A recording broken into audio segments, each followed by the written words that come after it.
Hello there, and welcome to Amateur Endeavors, where we live life for the love of it. Thank you for joining me today, and let's have a little fun today. My name is Alora, and I live in a barn at the moment with my cat named Milo, and I am currently on a journey to create a life full of love and wonder. Whether that is starting a new sewing project, or making something with fabric, or learning a new skill, or reading something out of a book, or maybe even searching the Bible for something new and something to give my life a little bit more purpose, or just pretty much any project that could strike my fancy or make me interested. In today's video, I plan on doing a little spring cleaning. I've been getting behind on it a little bit, and it's starting to become a problem, so today we're going to take care of that. But first, we're going to make something to help us out with it. Come and join me. So for this project, I have some pretty blue fabric. It is actually a bedsheet I got at the thrift store a while ago, and I will be using it to make an apron.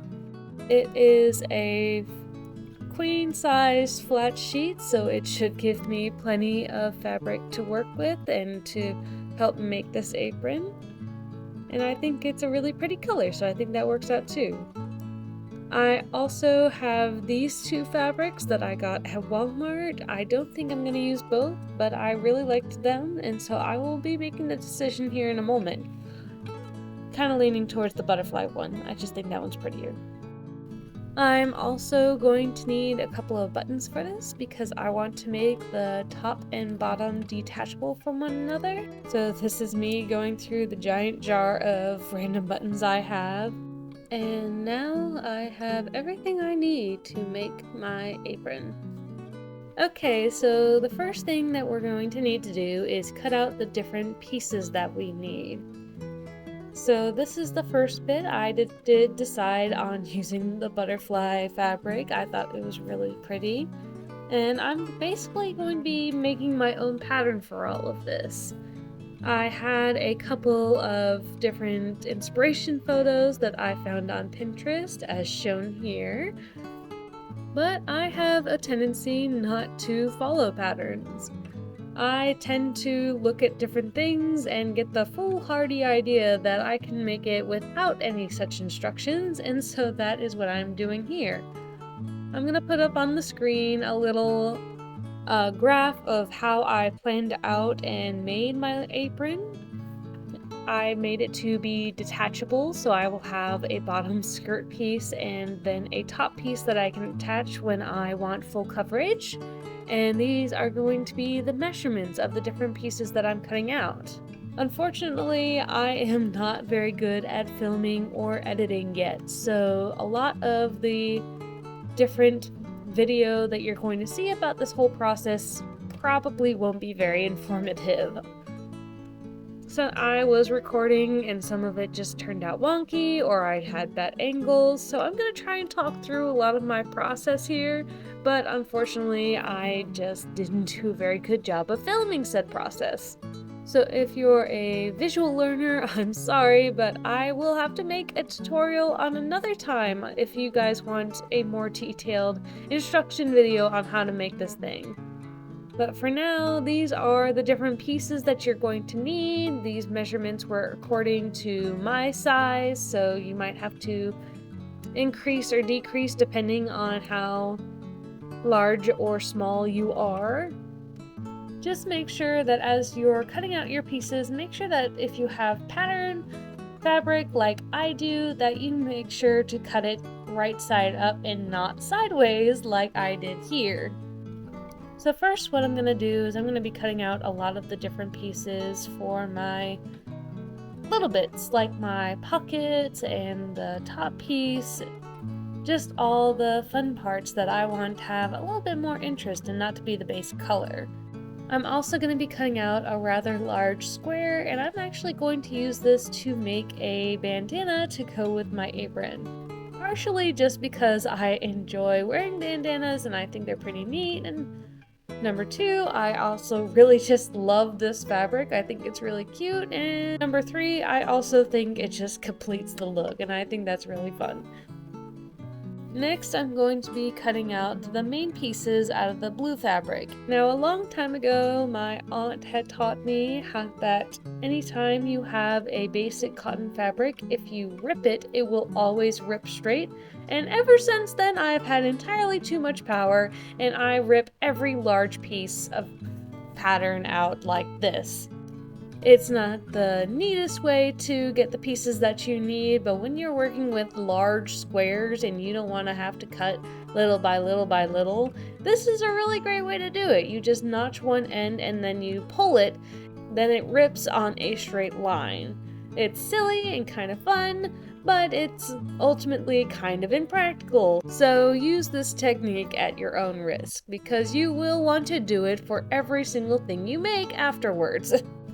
Alright, now that all the pieces are cut out, I am going to start sewing them all together. Now this is the part where we lose any and all sense of footage, because I just don't know how to do this yet. Don't worry, I'm gonna get better. I guarantee you by next video I'll have grown a little bit more, and we'll keep growing as we go. But for now, here is a lovely shot of my elbow that I took. I meant to show you sewing the seam right here, but unfortunately it just didn't work out that way. Here is another clip that somehow got lines through it. I don't know why they appeared. I think I know what setting I had on my camera that made them appear, but I don't know why they're there and what function they could be. But there they are, and so a lot of the footage that has this is just being rejected. Here is also a clip of my hands. Not seeing anything that I'm doing with said hands, but you know, here, my hands, so interesting, so fun. That's definitely what you wanted to see. Once again, I apologize, I will be better next time. I promise. But all that to say, here is the apron, here it is finished, all pieces attached to each other, and I think it turned out very cute. Sorry that the details were a little lost in translation, but here we are. And now with our apron all finished and our bandana with the hem sewed down, we are now ready to clean. So strap in, get ready, because it is time to spring clean. Now I know this isn't exactly the most interesting of things, but hey, who doesn't love a good cleaning montage? That being said, I wanted to take this time as you watch me putz around and do funny things to kind of give a bit of an explanation, introduce myself. I am beginning this channel to essentially document all the fun, silly little projects that I do on a regular basis. I love to create, I love to make things, and this just seemed like a fun little thing to do, to show people the passion I have for creative projects, the interesting things that you can learn, and all the fun and stuff you can do without having to break your budget all the time. It's also where the name of my channel came from. I chose Amateur Endeavors because the word amateur comes from the root Latin word to love. And amateur really at its core means to do something for the love of it and not to make it a profession or a job or to earn money, just because you get pleasure from it. And I thought that was a really cool thing, because that's a lot of the reasons why I do all of these projects.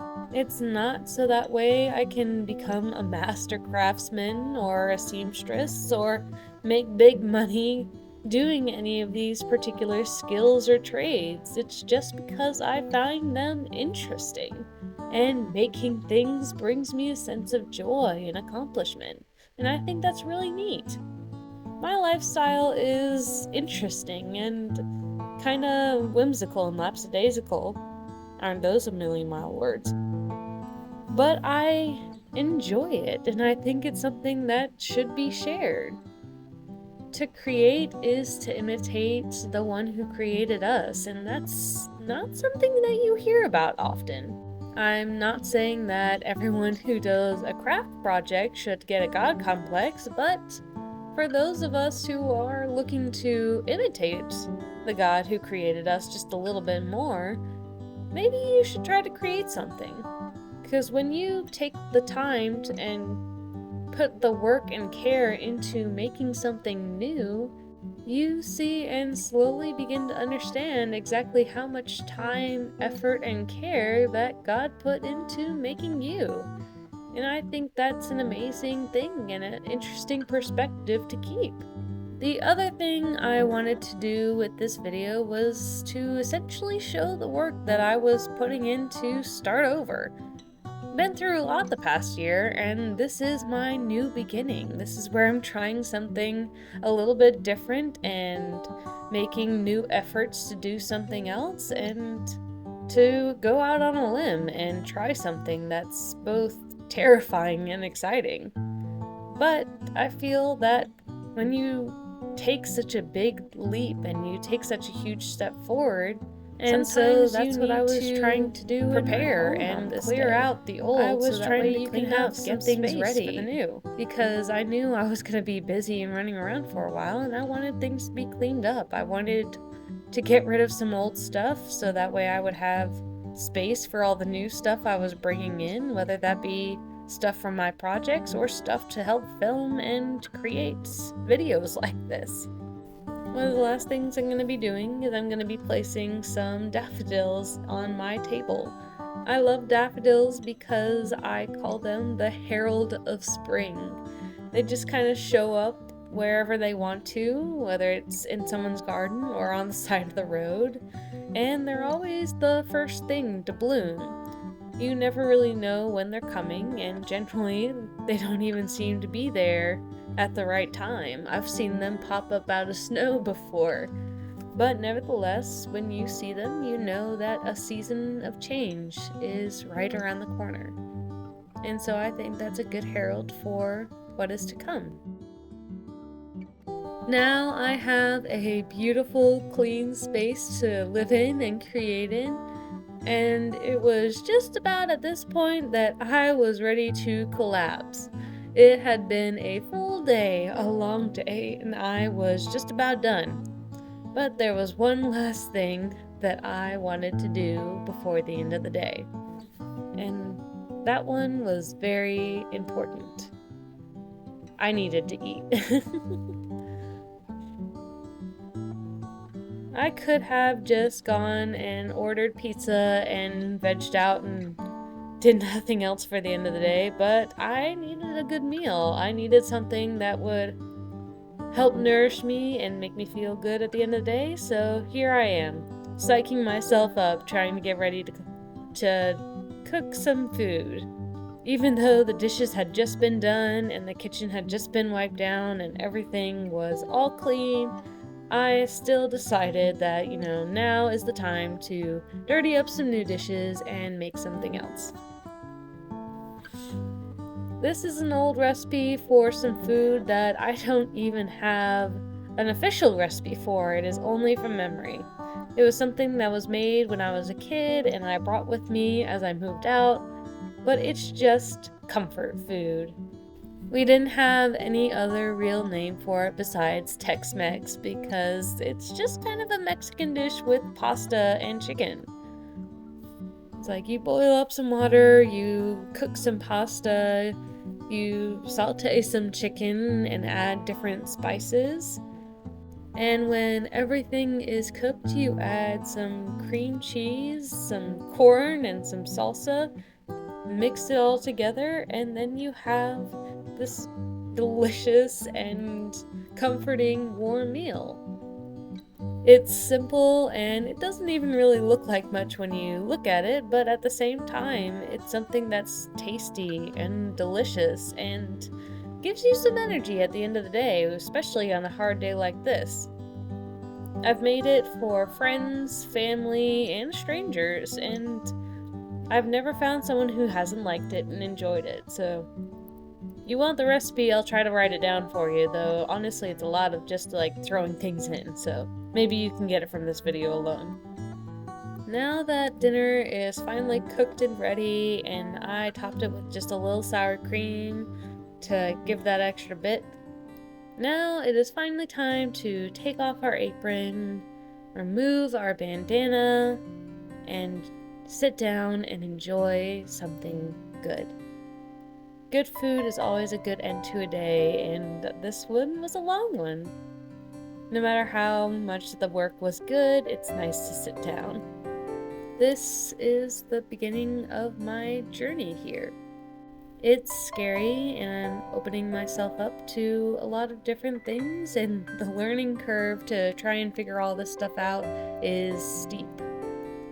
I'm constantly learning, and I'm constantly trying to figure things out and solve problems as I go, but it's a learning process, and it's kind of difficult. But at the same time, I think that I'm ready. Spring is here, the season of change has come, and I think I'm finally ready for it. My time of change is here. The daffodils are growing and the signs are there. So I'm going off on my little amateur endeavor, and I hope that as I go, you'll join me and maybe learn a couple of things along the way. Maybe you too can try new things and learn new skills and go on your own little amateur endeavors.